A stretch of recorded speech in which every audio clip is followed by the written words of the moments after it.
सौ बात की एक बात यह कि जो विशेषज्ञ अब ईरान की मोज़ैक रणनीति की बात कर रहे हैं, वो रणनीति आखिर है क्या? मोज़ैक रणनीति। क्या ईरान ने अमेरिका को अपने मोज़ैक के मकड़जाल में फंसा लिया है? सबके मन में युद्ध को लेकर जो सबसे बड़ा सवाल तो है वो यही कि ईरान कब तक लड़ता रह सकता है। और पहले ही दिन जब अमेरिका और इजराइल ने ईरान की टॉप लीडरशिप को खत्म कर दिया था, तो ईरान लड़ कैसे रहा है? पहले ही दिन जब सुप्रीम लीडर को ही मार दिया गया था ईरान के, तो ईरान में कमान किसी ने इतनी जल्दी कैसे संभाल ली? और अगर आईआरजीसी की सेना सीधा सुप्रीम लीडर की कमांड पर चलती है, तो आयतुल्ला खामनेई के मारे जाने के बाद सेना कैसे लड़ती रही? तो उसका जवाब यह है कि ईरान इसके लिए पहले से ही तैयार था। विशेषज्ञ बता रहे हैं, ईरान इस तरह की जंग के लिए आज से नहीं, बरसों पहले से तैयारी करके बैठा था और उसने इसके लिए यह मोज़ैक रणनीति बना रखी थी, जो अब अमेरिका को छकाएगी और थकाएगी। तो क्या है यह मोज़ैक रणनीति और क्या अमेरिका इसके लिए तैयार नहीं था? तो बताया जा रहा है कि 2003 में जब अमेरिका ने ईरान के पड़ोसी इराक पर हमला किया था और सद्दाम हुसैन को पकड़ लिया था, तो दुनिया ने देखा कि एकदम से इराक की सारी व्यवस्था ही चरमरा गई थी। सद्दाम हुसैन ने पूरा कमांड स्ट्रक्चर बनाया हुआ था, पूरी सरकार उनके कब्जे में थी, पूरा प्रशासन उनके कब्जे में था। लेकिन अमेरिकी सेना आई, सद्दाम को पकड़कर सब एक झटके में उखाड़ फेंका। दुनिया ने देखा, ईरान ने भी देखा। ईरान को उसी वक्त समझ में आ गया था कि अगर अमेरिका ने उसके यहां भी हमला करने की सोची, तो उसका भी यही हाल हो सकता है। और शायद अमेरिका ने इस बार सोचा भी यही था। इजराइल ने पूरे कॉन्फिडेंस से बताया कि उन्होंने कई साल से खामनेई की जासूसी कर रखी है, खामनेई एक जगह मीटिंग करने वाले हैं, तो अमेरिका ने उसके साथ मिलकर हमला कर दिया। शायद यह आकलन था कि खामनेई को मार गिराने के बाद पूरा सिस्टम ढह जाएगा और आयतुल्ला शासन का खेल खत्म हो जाएगा। लेकिन अब तो उसको काफी दिन हो गए, खेल तो खत्म हुआ नहीं, बल्कि वहां के विशेषज्ञ तो कह रहे हैं कि खेल तो अब शुरू हुआ है। ट्रंप कह रहे हैं कि बस कुछ टाइम में युद्ध खत्म होने वाला है, जबकि ईरान सीना ठोककर कह रहा है कि युद्ध शुरू भले ही अमेरिका ने किया हो, लेकिन खत्म तभी होगा जब ईरान चाहेगा। तो एक्सपर्ट बता रहे हैं, ईरान ने सद्दाम हुसैन के इराक में जो 23 साल पहले अमेरिका ने किया था, उससे सबक लेकर अपना पूरा कमांड स्ट्रक्चर ही चेंज कर दिया था। ईरान ने तभी अंदाजा लगा लिया था कि अगर उसकी सेना भी सद्दाम की तरह एक सेंट्रल कमांड के अंडर रहेगी, तो अमेरिका उसे आसानी से खत्म कर सकता है। तो ईरान की आईआरजीसी सेना के एक कमांडर थे मोहम्मद जाफरी। कहते हैं 2005 में उन्होंने ही सेना का ढांचा ही पूरी तरह बदल लेने की रणनीति शुरू कर दी थी। इसी खतरे को देखते हुए दुनिया भर में किसी देश की सेना एक सेंट्रल कमांड से चलती है। हर देश की सेना टॉप पर एक सुप्रीम कमांडर होता है या सेना अध्यक्ष होता है, उसकी कमान होती है, वहीं से ऑर्डर जारी होते हैं और टॉप के जनरल सेना की रणनीति बनाते हैं। लेकिन अगर सारे टॉप के जनरल ही मार दिए जाएं एक झटके में, या सुप्रीम कमांडर ही मार दिया जाए, तो सेना एक तरह से खत्म ही हो जाती है। जैसे शतरंज में भी यही होता है ना कि राजा खत्म तो शह और मात हो जाती है। यही अमेरिका की रणनीति रहती है कि टॉप के आदमी को खत्म कर दो और शह और मात। तो मोहम्मद जाफरी ने बोला कि कमांड स्ट्रक्चर ही बदल दो, मोज़ैक कमांड स्ट्रक्चर बना दो। मोज़ैक आपने शब्द सुना हो शायद। मोज़ैक पेंटिंग होती है, छोटे छोटे टुकड़ों को जोड़कर एक बड़ा सा चित्र बना दिया जाता है। बड़ी बड़ी बिल्डिंगों पर आपने देखा हो शायद, छोटी छोटी टाइलें होती हैं, उनको जोड़कर कोई कलाकृति बनाई जाती है, या छोटे छोटे फोटो जोड़कर एक बड़ी तस्वीर बना दी जाती है, उसको कहते हैं मोज़ैक। तो मोहम्मद जाफरी ने बोला कि आईआरजीसी की सेना भले ही एक हो, लेकिन कमांड एक क्यों हो? मतलब छोटी छोटी टुकड़ियां अपने आप में अलग सेनाएं हों और सब जोड़कर एक सेना बन जाए। तो उन्होंने क्या किया कि आईआरजीसी सेना को मोज़ैक कमांड स्ट्रक्चर बना दिया। मतलब ईरान में 31 प्रांत हैं, 31। हर प्रांत में सेना की एक अलग कमांड बना दी। हर प्रांत में राजधानी तेहरान, वो भी एक प्रांत है तेहरान, उसमें एक और रख दी, मतलब उसमें 2 कर दी, यानी सेना की एक कमांड नहीं। टोटल 32 कमांड हो गई। 31 प्रांत में 32 कमांड, तेहरान में 2, यानी एक तरह से एक सेना की 32 सेनाएं बना दी। अमेरिका एक सेना से नहीं लड़ रहा है, यह 32 सेनाओं से लड़ रहा है, क्योंकि हर कमांड एक अलग यूनिट की तरह काम करती है, एक अलग सेना की तरह काम करती है। हर प्रांत की सेना के अपने कमांडर हैं, हर कमांड के अपने अलग हथियार हैं, हर कमांड की अपनी अलग इंटेलिजेंस है, हर कमांड के अपने अलग अधिकारी हैं, अपनी अलग चेन ऑफ कमांड है। यानी ये 32 की 32 एक तरह से अलग सेनाएं हैं। 30 दूसरे प्रांतों में, तेहरान में 2, क्योंकि तेहरान भी एक प्रांत है लेकिन उसमें 2 कमांड बना दी, राजधानी है।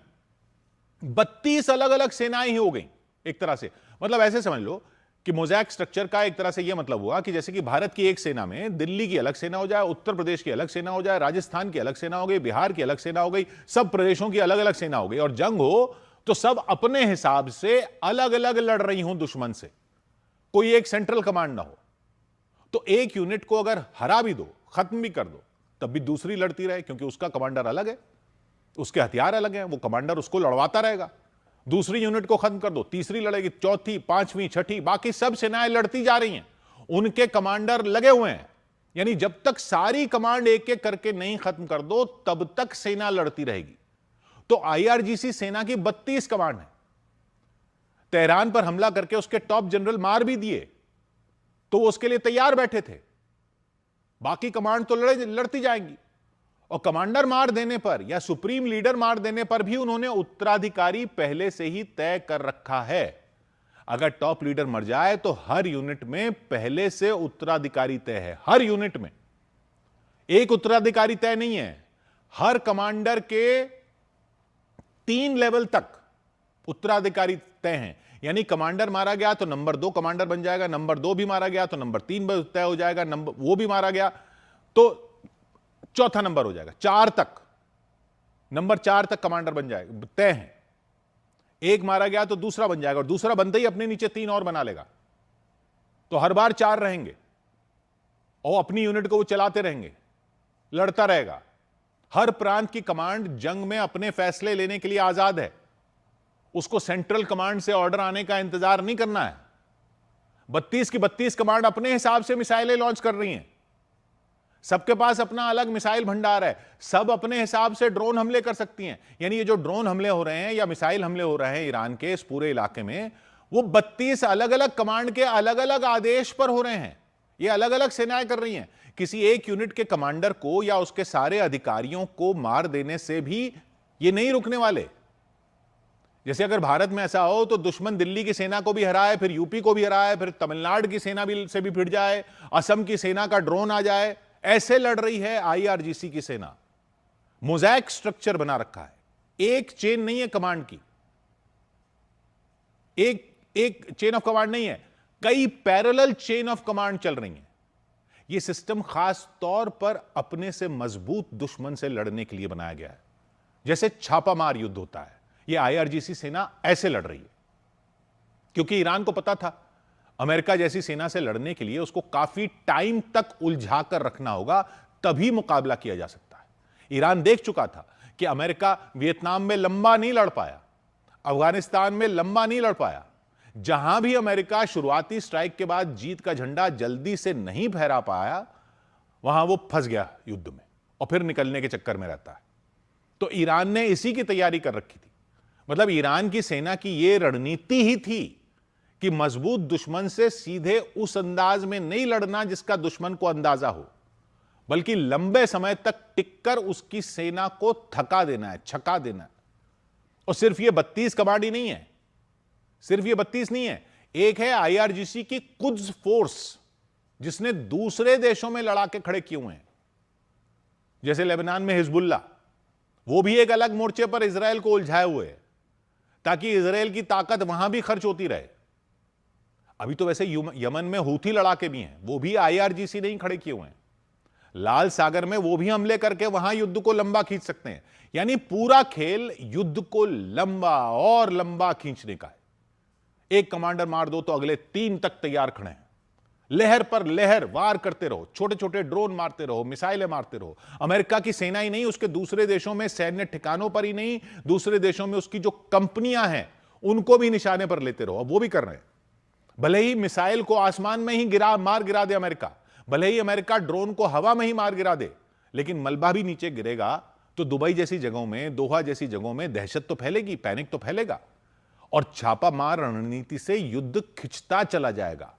यानी ये मोज़ैक स्ट्रक्चर जो है सेना का, उससे सेना एक बड़ी फोर्स भी है, लेकिन इसके कई टुकड़े भी हैं। एक भी है और कई भी हैं, और हर टुकड़ा, हर हिस्सा खुद एक अलग सेना बनकर लड़ सकता है।